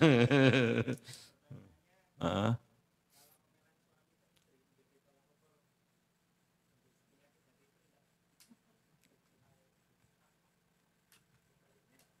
sebaliknya, saya jawab. Sebaliknya juga, kalau yang duduk di sini, ibu-ibu, antum nggak perlu juga duduk di sini. Ya maksudnya begitulah timbal baliknya. Ya, saya kalau ngomong sama ibu-ibu juga kayak gini juga. Agak berat juga mereka nerimanya sama seperti antum. Itu faktor manusiawi. Iya. Makanya kenapa? Ya oke oke. Kenapa buku? Ya, saya jelaskan ini ilmiahnya. Kenapa buku tentang suami istri itu saya pisah dua. Enggak satu buku, Pak. Surat terbuka untuk suami, surat terbuka untuk istri. Masing-masing ditujukan kepada ya alamatnya.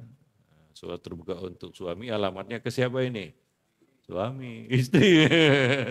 Nanti jadikan alasan itu nanti gitu ya, untuk mukul istri ini. Gitu ya. Enggak. Ya, surat terbuka untuk istri dialamatkan ke istri. Surat nikah kan ada dua. Ya, buku nikah, buku nikah. Begitu dia konsepnya, Pak. Karena dalam prakteknya nanti itu sudah perkirakan juga. Nanti kalau kajiannya ibu-ibu, nah inilah dia buku yang disorongkan. Kalau kajiannya untuk bapak, nah inilah dia. Karena bunyinya nanti beda ini. Paham? Nah, iya. Kalau di depan saya ibu-ibu, lebih ganas lagi Pak. Iya. Nah, iyalah. Wah ibu-ibu tuh udah uring-uringan aja gitu. Kalau tapi antum nggak perlu tahu lah, nanti antum jadikan hujah nanti. Nggak mau saya. Nggak mau saya. Ya paham ya? Saya udah nulis 2 buku Pak. Memang sengaja ditulis 2 gitu. Ya. Karena saya tahu akal bulus masing-masing. Aduh. Suami pakai hadis apa coba? Lau kuntu amiron ahadan ayyasjud li ahadin. Wah itu pasti itu keluar itu. Hadis yang lain kayak pernah dipakai itu. Ya kan? Contohnya apa? Suami-suami yang dilaporkan istri. Nah, itu nggak keluar itu. Yang keluar apa? Lau kuntu amiron ahadan. Ya itu. Paham ya?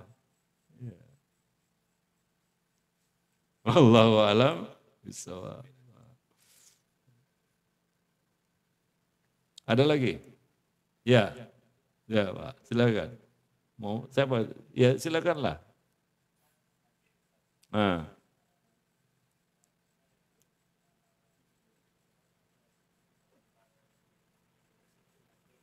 hati. Ah, iya, iya, hadis itu.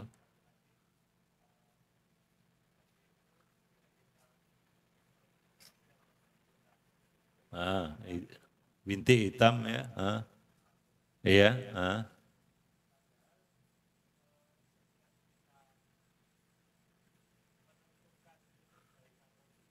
ah.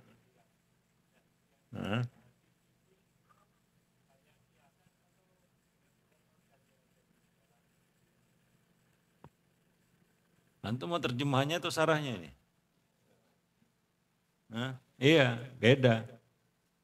Kalau antum terjemahannya saya terjemahkan. Hati itu, kolbu itu dalam bahasa Arab apa? Fisiknya. Jantung.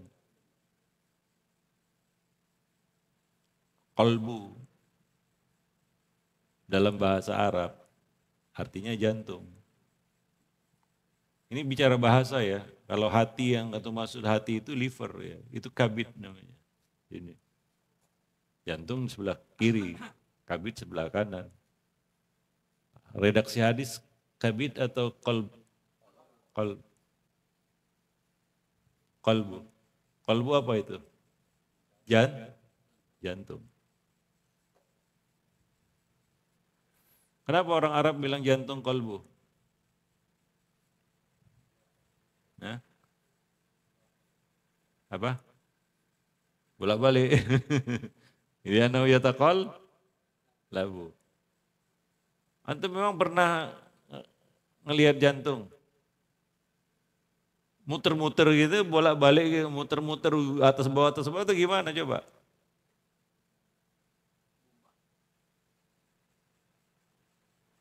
Enggak muter-muter gitu, bolak-balik gitu, muter-muter yataqallabu. Yataqallabu itu kan jumpalitan gitu. Atau gimana?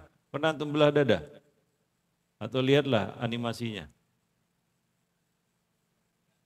Saya ada bicara juga itu di ayat-ayat Allah pada tubuh manusia tentang jantung. Jantung pernah belajar nggak di sekolah? Jantung itu fungsinya untuk apa? Buat darah. Dia masuk keluar di situ apa? Hah? Darah. Keluar, keluar masuk, itu ya. Terus gitu ya, muter. Betul ya? Secara anatominya seperti itu ya. Enggak salah kan? Berdasarkan ilmu pengetahuan yang berkembang hari ini begitu ya. Sayangnya nggak ada dokter. Kalau ada dokter enak ini. Bisa diskusi kita. Nah, ada perawat, siapa perawat? Oh yang tanya. Betul ini? Begitu ya? Terus bolak-balik darah itu mondar-mandir keluar masuk gitu ya? Kalau berhenti apa artinya? Hah? Gagal jantung alias mati ya, selesai. Apa? Oh iya kan gitu. Selesailah kalau udah nggak keluar masuk lagi ya. Nah itulah dia jantung secara mekanismenya, ya kan? Secara anatomi seperti itulah dia cara kerjanya. Orang Arab bilang kolbu jantung itu kolbu. Tapi gimana korelasinya ya? Nyambungnya di mana itu dengan dikatakan dia itu berbolak-balik? Coba. Dia muter-muter juga enggak kan itu ya. Tahu aja gini aja. Ya. Gimana dikatakan bolak-balik?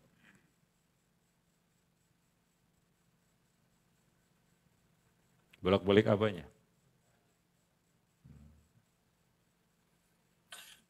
Keluar masuknya darah. Masuk, keluar, masuk. Kemana dia? Seluruh tubuh. Bagus. Tahu nggak antum, bagian organ mana yang paling banyak membutuhkan darah? Dari semua organ yang ada di tubuh antum. Berdasarkan ilmu pengetahuan.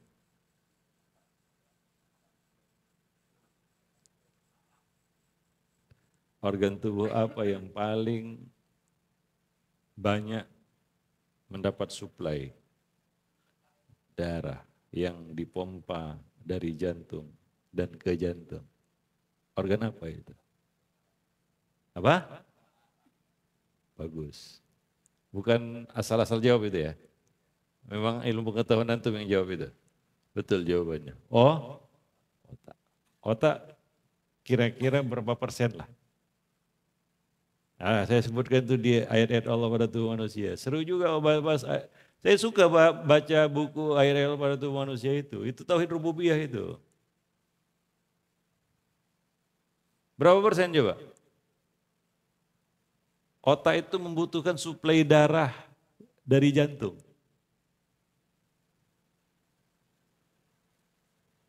Tahu nggak berapa persen? Lebih kurang 20%, Pak. Makanya dia adalah organ yang paling banyak membutuhkan suplai darah dari jantung. Harus terpompa sampai ini. Kalau enggak, lumpuhan tuh. Selesai. Darah enggak nyampe ke otak, kan itu ya. Ada penyumbatan, selesai. Apa? Stroke. Ujungnya ke kematian. Enggak berfungsi apa-apa, blank itu. Itu otak.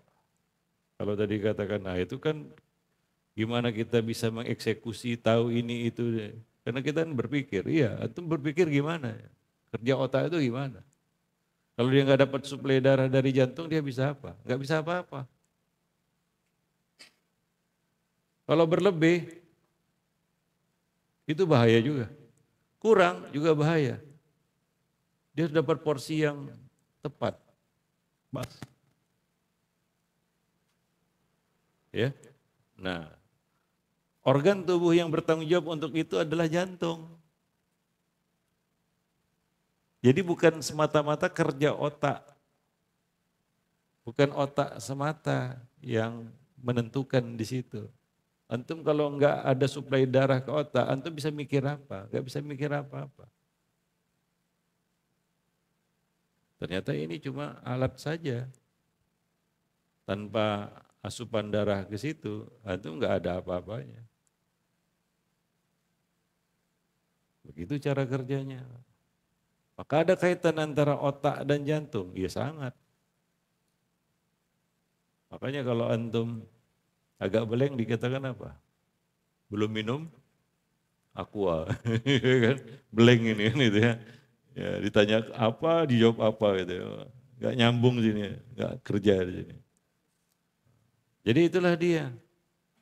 Ya, kaitannya antara otak dan jantung. Maka kalau ditelusuri ya, ditelusuri ini ya, diurut-uruti istilahnya, semuanya kembali ke apa? Jantung. Makanya Pak, kalau antum marah, apa yang terjadi?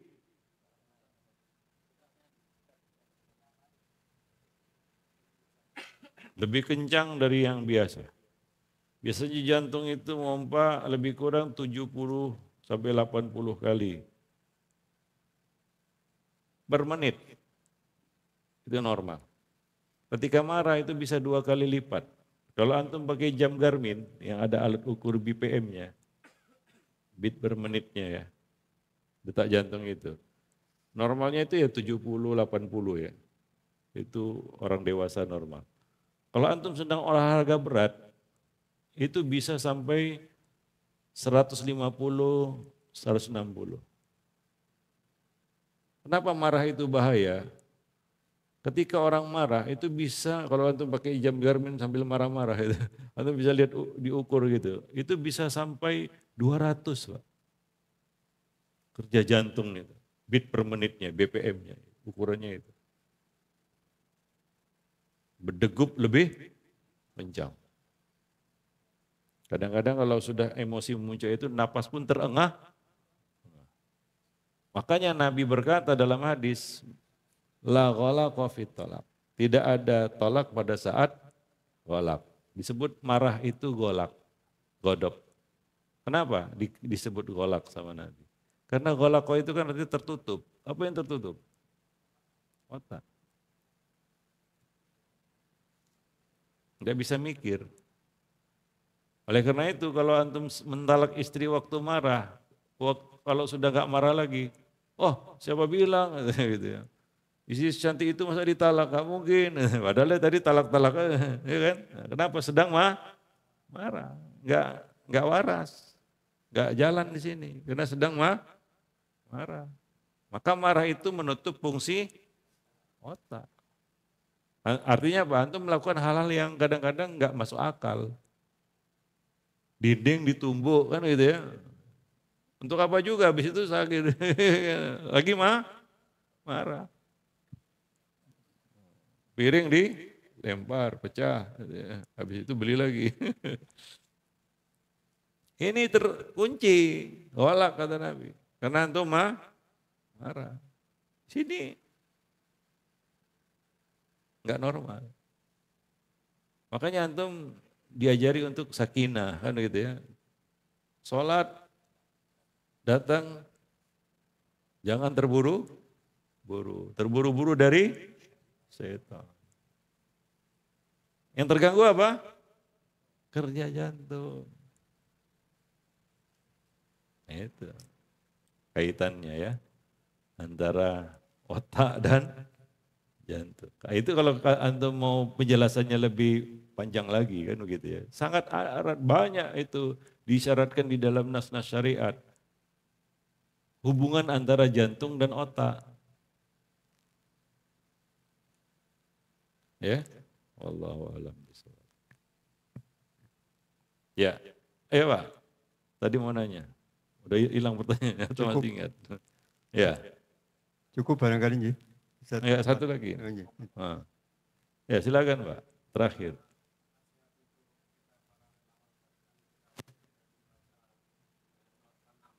Hmm.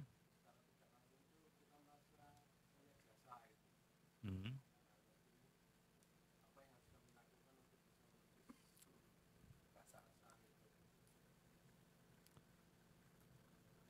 Ini kerjakan aja yang apa yang bisa dikerjakan, Pak. Antum ibadah enggak? Ibadah, sholat enggak? Puasa enggak? Ramadan kemarin. Bayar zakat, itikaf. Ya kerjakan aja, apa enggak perlu dikerjakan? Karena takut enggak ikhlas. Karena takut ria. Oh enggak usah lah, enggak usah puasa, nanti ria gitu. Kan enggak? Ya kerjakan aja. Tapi nilainya, antum enggak usah karang-karang.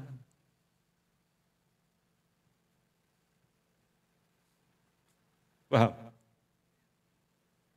Nilainya wallahu a'lam.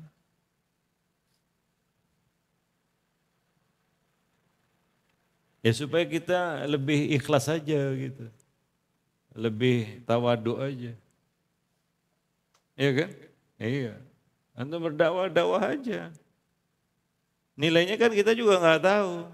Seikhlas apa kita juga wallahu a'lam. Tapi kita berharap dan takut, itu kan gitu.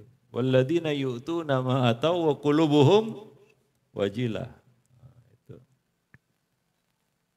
Bukan antum tertahan dari amal gitu. Oh, kalau gitu udahlah. Saya nggak usah kerja sosial, saya mendem aja di rumah. Ya enggak juga kan gitu ya. Berkaryalah, berbuatlah, beribadahlah. Tapi apakah itu semua antum lakukan untuk dapat privilege?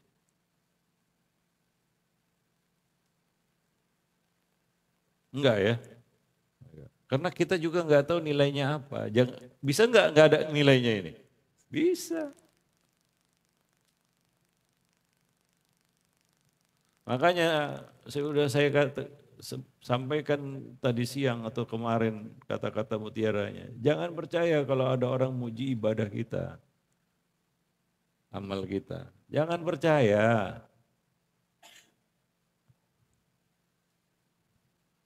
Kalau antum merasa kegeeran, jangan percaya diri antum juga. Iya kan? Iya. Gak usah percaya karena kita nggak tahu apalagi orang lain. Fokuslah antum kepada apa? Buahnya. Ya, buahnya. Kan begitu. Iya. Wallahu a'lam bishawab. Antum menjadi orang yang lebih baik akhlaknya. Itu. Banyak karyanya kan begitu ya. Mudah-mudahan itu memperbaiki akhlak kita. Kan begitu. Itu fokuslah kepada buahnya. Ibadah kita juga nggak tahu nilainya berapa. Ya, wallahu a'lam. Tapi bukan berarti, wah kalau begitu saya nggak usah sholat aja. Kenapa? Jangan-jangan fawailul lil musallin itu salah kan begitu ya? Ya sholatlah.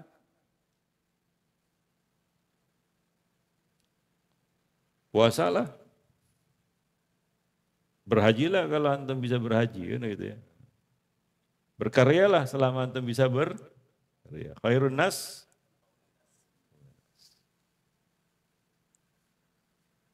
Tapi jangan jumawa.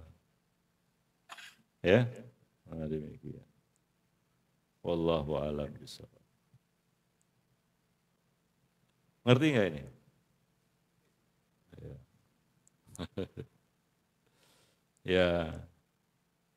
Itu cobaannya kadang-kadang, itu godaannya juga ya. Perasaan yang muncul kan gitu ya. Kayaknya saya ini udah paling berjasa nih bagi umat. Enggak juga lah ya.